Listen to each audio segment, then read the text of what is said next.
जय हिंद दोस्तों, मैं सौरभ और स्वागत है आपका आपके चैनल अर्थजीएस पर। हम लोगों की करंट की सीरीज़ का अगला दिन अगस्त 7 की बात हो रही है। डे आपके कंटिन्यू 68। जो लोग अभी तक हमारे चैनल से ऐड नहीं हुए वो डायरेक्ट यूट्यूब पर सर्च कर सकते हैं अर्थजीएस बाई सौरभ कुशवाहा। आपको करंट के पीडीएफ या किसी भी सब्जेक्ट के पीडीएफ चाहिए तो ये टेलीग्राम का लिंक प्रोवाइड किया गया है, यहाँ पर आप ऐड हो सकते हैं और आपको पीडीएफ मिलते रहेंगे। बढ़ते हैं करंट पर। पहला क्वेश्चन है आपका, भारत और किस देश ने आपदा प्रबंधन में समझौता ज्ञापन लागू किया है? ऑप्शन आप देख सकते हैं, अफगानिस्तान, म्यांमार, भूटान और बांग्लादेश। याद रखिएगा, रिसेंटली आपका बांग्लादेश और भारत दो देशों के मध्य एक समझौता हुआ है और वो हुआ है किस क्षेत्र में? आपका आपदा प्रबंधन में। इंडिया ने बांग्लादेश को इनवाइट किया था और किस समूह में शामिल होने के लिए? CDRI, coalition for disaster resilient infrastructure. याद रखिएगा कौन सा समझौता? CDRI। और बांग्लादेश उस पर एग्री हो गया है। तो जो आपके इंडिया के फॉरेन मिनिस्टर हैं, विदेश मंत्री हैं, नाम उनका डॉक्टर S जयशंकर, उन्होंने आपका विदेश मंत्री जो बांग्लादेश के हैं नाम उनका डॉक्टर AK अब्दुल मोमिन, इन लोगों के बीच ये समझौता हुआ है। तो भारत और बांग्लादेश, कौन सा समझौता? आपदा प्रबंधन। नेक्स्ट आपका क्वेश्चन है, ट्राइफेड ने अपना कौन सा स्थापना दिवस मनाया? सबसे पहले तो ये ट्राइफेड की अगर बात करें कि इसका फुल नेम क्या होता है, तो tribal cooperative marketing federation of India. TRIFED, tribal cooperative marketing federation of India. याद रखिएगा 6 अगस्त को इसकी स्थापना हुई थी। कब हुई थी? 6 अगस्त को। और 1987 में, 6 अगस्त 1987 को इसकी स्थापना हुई थी।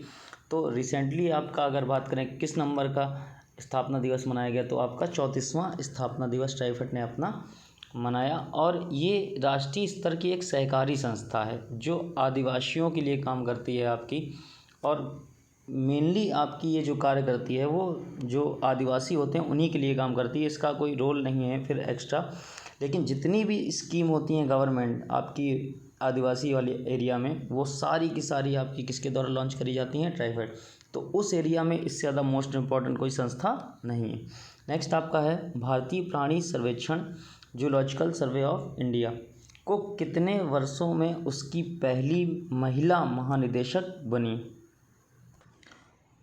आप देख सकते हैं ऑप्शन अगर बात करें तो कितने वर्षों में इनकी नियुक्ति हुई है। तो याद रखिएगा अब 100 वर्षों के बाद पहली इनको महिला निदेशक मिली हैं आपकी ZSI को। और अगर नाम की बात करें उनकी तो धृति बनर्जी। नाम जरूर याद रखिएगा, मोस्ट इम्पॉर्टेंट क्वेश्चन है। ठीक, महिला से संबंधित है, महिला महानिदेशक, और किसकी? आपकी भारतीय प्राणी सर्वेक्षण। और कितने वर्षों में? 100 वर्षों में। ये जो आपकी धृति बनर्जी हैं ये आपकी जंतु भूगोल में आपकी जो साइंटिस्ट हैं, वैज्ञानिक हैं। और अगर स्थापना की बात करें तो ZSI की स्थापना कब हुई थी? 1916 में। जो इसका मुख्यालय है वो आपका कोलकाता में है। और इसकी पूरे इंडिया में अलग अलग टोटल कितनी ब्रांचें हैं? क्षेत्रीय केंद्र हैं आपके 16। नेक्स्ट आगे बढ़ते हैं। क्वेश्चन है, निम्न में से किस पुरस्कार का नाम बदलकर मेजर ध्यानचंद खेल रत्न पुरस्कार किया गया? ये जो आपकी रिसेंटली न्यूज़ आई, इसमें गेम का नाम बदला गया है किसका? खेल रत्न पुरस्कार। और उसमें भी एक वर्ड लगा है आगे, कौन सा? राजीव खेल रत्न पुरस्कार का नाम बदलकर किसके नाम पर कर दिया गया? मेजर ध्यानचंद खेल रत्न पुरस्कार। ये जो आपका पुरस्कार है इसकी स्टार्टिंग हुई थी 1991-92 में। और मेजर ध्यानचंद को आप जानते ही होंगे, हॉकी के जादूगर के रूप में स्टार्ट नाम इनका जाना जाता है। और अगर स्टार्टिंग के बाद बात करें तो इसमें आपका 25 लाख रुपए का कैश दिया जाता है और एक प्रमाण पत्र भी मिलता है, एक पदक भी मिलता है, 3 चीज़ें टोटल आपको। और पहले खेल रत्न की बात करें तो किसको मिला था? आपका शतरंज के आपके जो खिलाड़ी विश्व स्तर के, नाम उनका विश्वनाथन आनंद, उनको पहला आपका राजीव खेल रत्न पुरस्कार मिला था। उसके बाद आपका कुछ फेमस लोगों की बात करें तो रोहित शर्मा, आपके जो पहलवान है विनेश फोगाट, महिला हॉकी टीम की कप्तान रानी रामपाल, काफ़ी लोगों को मिल चुका है। तो किस खेल का नाम बदला गया? आपका राजीव खेल रत्न पुरस्कार। और क्या कर दिया गया? मेजर ध्यानचंद खेल रत्न पुरस्कार। नेक्स्ट आपका क्वेश्चन है, भारत की परमाणु ऊर्जा क्षमता 22,480 मेगावाट तक पहुंचाने की उम्मीद की गई है। यह किस वर्ष तक प्राप्त कर ली जाएगी? आपसे उन्होंने टाइम पूछा है। ऑप्शन आप देख सकते हैं 2025, 2027, 2029 और 2031। याद रखिएगा रिसेंटली केंद्र सरकार ने कहा है कि हम 2031 तक कितनी क्षमता कर देंगे? 80 मेगावाट तक। और अगर प्रेजेंट टाइम में देखा जाए कितनी क्षमता है हमारे देश की, तो 6780, ईजी नंबर आप याद कर सकते हैं, 6780 मेगावाट आपकी प्रेजेंट टाइम में क्षमता है। और इसको कितना तक बढ़ाया जाएगा आपका 22,480 मेगावाट तक। नेक्स्ट आपका क्वेश्चन है, ISA फ्रेमवर्क समझौते पर हस्ताक्षर करने वाला जर्मनी कौन सा देश बना। मतलब रिसेंटली आपके किस देश ने आपके ISA फ्रेमवर्क पर समझौते किए, तो आपका आंसर होगा जर्मनी। और अगर देखो देशों की संख्या की बात करें तो जर्मनी आपका 5वां ऐसा देश बना है जो ISA फ्रेमवर्क समझौते में शामिल हो गया है। ISA क्या है आपका, international solar alliance framework, international solar alliance framework, इसको हिंदी में बोलते हैं अंतर्राष्ट्रीय सौर गठबंधन। ये एक ऐसा समझौता है जिसमें आपके जितने भी देश होते हैं वो कर्क रेखा और मकर रेखा इन दोनों के मध्य पूर्ण रूप से या आंशिक रूप से स्थित हैं, तो वही देश इसमें शामिल है। और प्रेजेंट टाइम में अगर देशों की संख्या की बात करें तो कितने हैं, 121। अगर जर्मनी के कैपिटल की बात करें तो आपकी कौन सी है, बर्लिन, कैपिटल आपकी जर्मनी की बर्लिन। मुद्रा है आपकी क्या, यूरो। और राष्ट्रपति हैं फ्रैंक वॉल्टर स्टीनमेयर। नेक्स्ट आगे बढ़ते हैं, किस राज्य सरकार को ईज ऑफ डूइंग बिजनेस पहल के तहत अपनी योजनाओं के लिए 4 स्कॉच पुरस्कार मिले हैं। तो याद रखिएगा 4 स्कॉच पुरस्कार विजेता, और वो भी किसके तहत, ईज ऑफ डूइंग बिजनेस के तहत, आपका पश्चिम बंगाल। पश्चिम बंगाल ने अच्छा कार्य किया और उसको टोटल कितने पुरस्कार मिले आपके, 4। और अगर वहाँ के CM की बात करें तो पता होगा नाम आपको, ममता बनर्जी। और राज्यपाल हैं प्रेजेंट टाइम में आपके जगदीप धनखड़। ठीक, तो आप CM और गवर्नर दोनों याद रखिएगा। नेक्स्ट आपका है, इब्राहिम रईसी किस देश के नए राष्ट्रपति बने हैं। याद रखिएगा ये जो आपके इब्राहिम रईसी हैं रिसेंटली आपके ईरान के नए राष्ट्रपति बने हैं। और अगर पूछा जाए ये पहले क्या थे, तो याद रखिएगा ये वहाँ के आपके मुख्य न्यायाधीश थे, मुख्य न्यायाधीश। और इन्होंने किसका स्थान लिया है, तो नाम उनका, जिनका स्थान लिया है नाम उनका हसन रूहानी। तो पुराने राष्ट्रपति अगर पूछ दिया जाए तो हसन रूहानी, नए बने कौन, इब्राहिम रईसी। अगर बात करें ईरान की कैपिटल की तो आंसर है आपका तेहरान। और अगर करेंसी की बात करें तो ईरानी तोमन। ठीक, याद रखिएगा पूछा जाता है क्वेश्चन में, ईरानी तोमन। नेक्स्ट आपका क्वेश्चन है, हिरोशिमा दिवस कब मनाया गया। याद रखिएगा बात हो रही है आपकी हिरोशिमा दिवस की। तो ये हिरोशिमा जो आपका प्लेस है वो जापान में पड़ता है, कहाँ पर, जापान में। और 6 अगस्त की बात है, द्वितीय विश्व युद्ध का टाइम था आपका।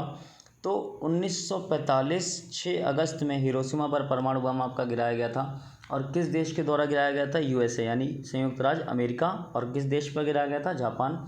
उसी की आपकी ये हर साल लूट किया जाता है, मनाया जाता है। और जो मोस्ट इम्पॉर्टेंट क्वेश्चन है यहाँ पर कि वो जो बम था उसका नाम क्या था, तो नाम याद रखिएगा उसका लिटिल बॉय। ठीक, नाम से आपको लगेगा नहीं कुछ और है, तो याद रखिएगा बम का ही आपका जो बम था नाम उसका क्या था, लिटिल बॉय। नेक्स्ट आपका क्वेश्चन है, हाल ही में कौन सी बैंक व्हाट्सएप बैंकिंग पर 10 लाख ग्राहकों को पार करने वाली पहली बैंक बनी। याद रखिएगा एक्सिस बैंक ने ये कारनामा करके दिखाया है। इन्होंने क्या स्टार्ट किया था, व्हाट्सएप पर आपका एक स्टेटस प्रोवाइड करना, बैंक अकाउंट का, लोन का, क्रेडिट कार्ड और डेबिट कार्ड के बारे में, ATM का पता लगाना, और कई सारे जो आपके क्वेश्चंस होते हैं बैंक अकाउंट से रिलेटेड वो सारे ये व्हाट्सएप के माध्यम से सॉल्व करते थे। तो उन्होंने इसमें कितनी संख्या प्राप्त कर ली आपकी, 10 लाख ग्राहक। तो कौन सी बैंक आपकी, एक्सिस बैंक। नेक्स्ट आपका क्वेश्चन है, बालाकोट हवाई हमले 2019 पर पुस्तक किसने लिखी है। ये जो बालाकोट आपका प्लेस है ये उस प्लेस पर लिखी गई है बुक। और Balakot air strike how India एवेंज्ड Pulwama, ये पूरी बुक का नाम है। और इसके राइटर हैं आपके कौन, मनन भट्ट। जो आपका पुलवामा वाला अटैक हुआ था उसके अपोजिट आपका बालाकोट एयर स्ट्राइक किया गया था, तो उसी ये जो घटना हुई थी उसी पर बुक लिखी गई है। राइटर का नाम याद रखिएगा आप, मनन भट्ट। नेक्स्ट आपका क्वेश्चन ऑफ द डे है 68 क्वेश्चन आपका, किन्हीं 3 देशों की राजधानी, कैपिटल और उनकी मुद्रा, करेंसी को लिखिए। फिर कुल वैसे ही आपको करना है जो बच्चे कमेंट करते हैं। जिस बच्चे ने पहला कमेंट किया तो वो 3, फिर जो दूसरा कमेंट करे बच्चा वो उन 3 को छोड़कर कोई दूसरे 3, फिर तीसरा बच्चा उनको छोड़ के तीसरे 3। तो इस तरीके आपका स्टैटिक का जो कंट्री कैपिटल करेंसी है उसका भी कुछ पार्ट आपका कवर हो जाएगा। लास्ट डे के क्वेश्चन की बात करें तो बच्चों ने जो करेक्ट आंसर दिया, देवकिया राव, ज्योति केशरवानी, रोमा प्रजापति, सीता यादव, पूजा शर्मा, संदीप पाल, गौरव शुक्ला। और इसी तरीके कमेंट करते रहिए आपका जो क्वेश्चन का आंसर है, जिससे मुझे भी पता चलेगा कि हाँ आप लोग वीडियोस को कंटिन्यू देख रहे हैं और आपकी पढ़ाई भी अच्छी चल रही है। और आज ही आपका जो आपका PDF प्रोवाइड किया गया था जुलाई का, उसका सोल्यूशन आपको मिल जाएगा। और उसी के साथ कल तक या आज ही पॉसिबल रहा तो आपको पूरे 1 साल की करंट का एक PDF बना के दे दिया जाएगा, जो आपके पेट के एग्ज़ाम के लिए लास्ट कदम होगा। मतलब उसके बाद आपको करंट पे कुछ भी पढ़ने की ज़रूरत नहीं है। जो भी क्वेश्चन होंगे वो हमारी जिम्मेदारी रही कि हाँ मैक्सिमम पार्ट आपका क्वेश्चन का उसी से भी आएगा। और आपको बस ये जो आपकी शीटें प्रोवाइड करी गई हैं, पहली शीट आपकी जनवरी से लेकर मार्च तक की, दूसरी अप्रैल से लेकर जून तक की, तीसरी अभी आज वाला सोल्यूशन जुलाई, और चौथी अब जो दी जा रही है पूरा 1 साल की। तो ये 4 शीट आप तैयार कर लेंगे तो इसमें आपके करंट के 10 नंबर के क्वेश्चन पेट के हिसाब से, और कम से कम स्टैटिक में 5 क्वेश्चन तो अच्छे से अच्छे कवर ही हो जाएंगे। तो मतलब 15 मार्क्स का आपका ये अकेले है 50 मार्क्स में। तो बिल्कुल भी लापरवाही मत करिएगा, अच्छे से इसको रेडी कीजिए। मिलते हैं नेक्स्ट टर्न पर। जय हिंद।